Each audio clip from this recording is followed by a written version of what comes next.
Eu sempre fui na casa deste meu parente. Se intensificou as idas após o falecimento da minha avó. Eu sempre acompanhava o meu avô, que se encontrava solitário e pensativo. Eu o encontrei diversas vezes olhando pela janela com um olhar vazio e triste. Ele sempre olhava para uma residência logo à frente. Era uma casa abandonada pelos moradores passados. Não se sabe o motivo até hoje do porquê aquela casa foi abandonada e nem porquê dela se mantém ainda lá de pé. Os vidros quebrados do andar de cima e as marcas visíveis, até mesmo pelo lado de fora, sujeiras que lembram lama úmida, complementa mais o mistério da mesma continuar lá. Após uma intensa batalha jurídica com a prefeitura, os donos ganharam o direito de tê-la. O curioso é que, mesmo ganhando a causa, os donos nunca apareceram para reivindicar a propriedade. O nome dos donos nunca foi revelado em nenhum dos documentos públicos e o processo se passou inteiramente em segredo de justiça, o que não faz o menor sentido e é desnecessário para o tipo de processo. Isso sempre me incomodava e deixava uma pulga atrás da minha orelha. A história começa quando a minha mãe e meu pai me deixaram, como de costume, na porta da casa do meu avô. Eu vim de carro com eles, pois os mesmos estariam em viagem para fora do estado. Precisariam estar no destino deles naquele mesmo dia. Eu nunca gostei de viajar com eles, pois sempre tinham brigas bobas ou músicas altas.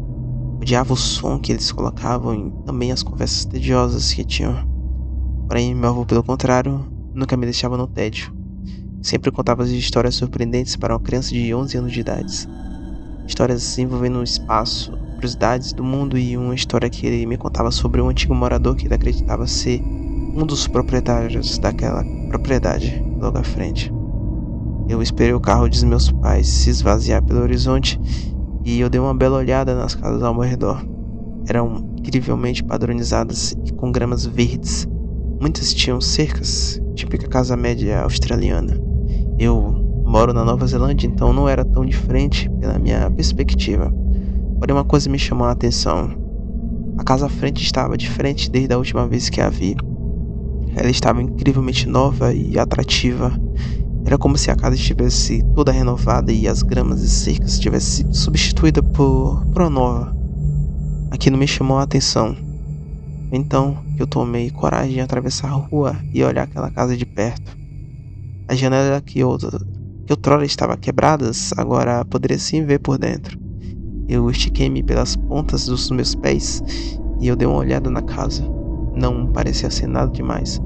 O sofá ele estava incrivelmente novo e os pisos de madeiras novos. Então que eu senti um toque em meu ombro e eu me virei no susto.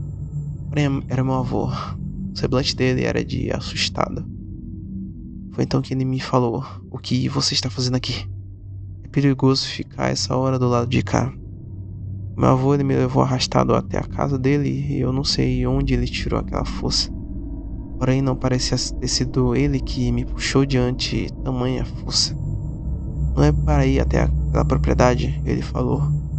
"Não vou tolerar você ir até aquele lugar. Acaso você já se esqueceu das histórias que contei daquele lugar?" Eu não tinha nenhum que eu comentar. As histórias, por mais que eu achei fantasiosas, até mesmo para a minha idade, assim sim eram bastante assustadoras. Um conto do local que meu avô me contou é que um dia ele estava olhando a janela e viu umas duas pessoas olhando aquela casa como eu. Porém, um homem encapuzado os agrediu e os fizeram desmaiar. O homem não poupou tempo de os levar até dentro da casa o mais rápido possível. Porém, o meu avô ouviu fazer. Ele tentou ligar para a polícia, porém nunca acreditaram, pois a casa não funcionava há mais tempo e com certeza não tinha ninguém morando na residência. Mais tarde naquela noite, eu desci até a sala de estar, onde eu vi de novo aquele semblante de meu avô olhando pela janela. Eu não sabia o que falar com o mesmo, ainda não entendia completamente o peso da perda que ele teve. A vovó, quando ela ainda estava viva, ela fazia doces para ele e para todos que estavam na casa. Eu lembro bem dela fazer cookies para mim e de fazer uma torta de abóbora para ele. Ele sempre agradecia, abraçando e beijando-a. Nunca mais vi aquele sorriso novamente. Nunca mais. Eu percebo que ele me chamou pelo canto de olho.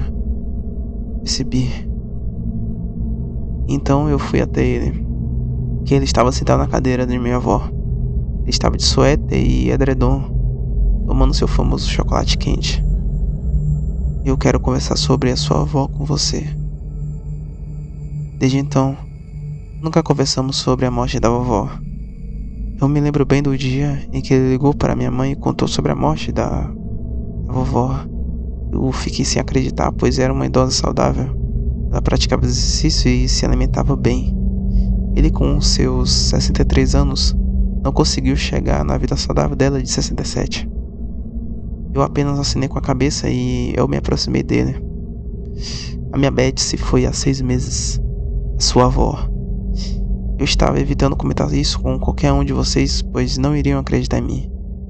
A causa do falecimento dela foi de causas naturais, porém, só eu vi o que aconteceu naquele dia. A Beth saiu de casa à noite por causa do barulho que a incomodava na frente da casa.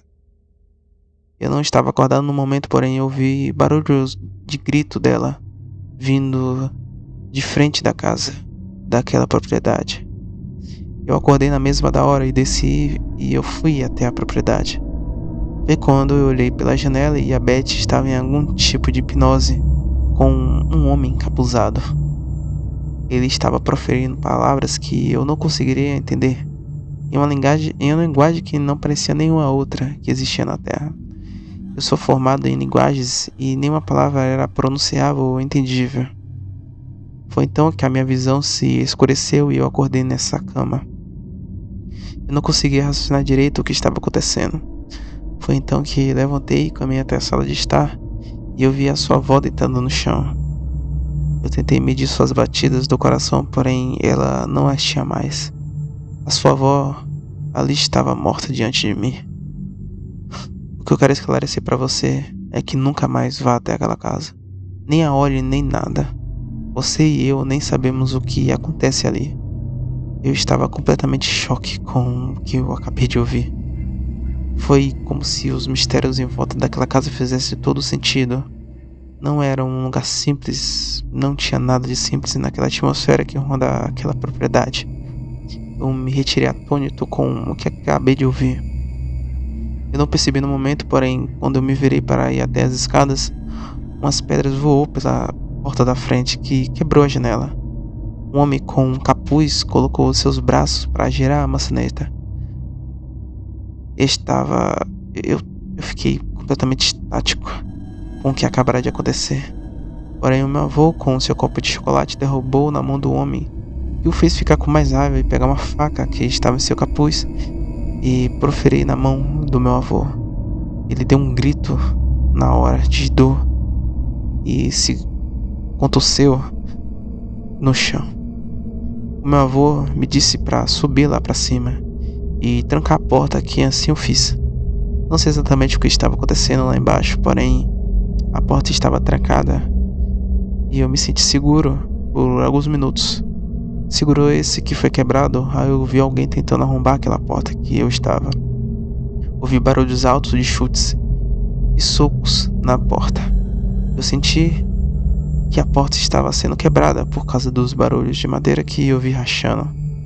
Foi então que um silêncio tomou conta do ambiente. Em 5 segundos, ouvi uma chave sendo adentrada na fechadura. Pensei ser meu avô, porém, o que senti ao abrir aquela porta, que fez um barulho horrível de range, com um sentimento de medo e suspense. O ar misterioso estava naquele lugar. Eu pude sentir um cheiro forte de ferro.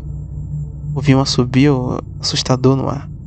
Quem quer que seja estava muito paciente, pois, logo em seguida, pude ouvir um de seus murmúrios em um volume bem baixo. Venha cá, criança. Vamos brincar.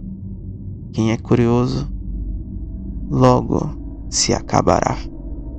A voz rouca e suave daquilo me causou calafrios no momento. Calafrios esse que foi embora até eu ouvir o barulho da porta se fechar. Eu não saí do quarto até dar de manhã e eu descer. Meu alarme despertou às 7 horas da manhã. Não consegui dormir nem me acalmar. Eu saí debaixo da cama e abri a porta. Eu desci até a sala de estar. E o que eu vi me causa trauma até hoje. Meu avô, ele estava deitado no chão e sem vida. Eu liguei imediatamente para a ambulância e polícia. Quando chegaram até a minha casa, me fizeram muitas perguntas e eu tentei responder da melhor maneira possível. Eu falei sobre a casa da frente e o assassino, porém não acreditaram em mim. Fui mostrar a marca na mão do meu avô, porém a marca não existia mais. Agora comigo adulto, eu não sei se aquilo aconteceu, foi real, porém foi tudo tão convincente. Eu tenho uma certeza que acertei a faca no bosta do meu avô. A minha avó foi mais fácil de esconder. Aquela casa deles realmente estava atrapalhando o crescimento da minha família. O meu pai e a minha mãe sentem imenso orgulho de mim. Logo após a chegada da minha família, tomamos a precaução de pagar diretamente à prefeitura e de subornar alguns policiais corruptos. Também ligamos para a mídia e subornamos alguns jornalistas. Mas tudo seria tão fácil se eles fossem mais compreensíveis.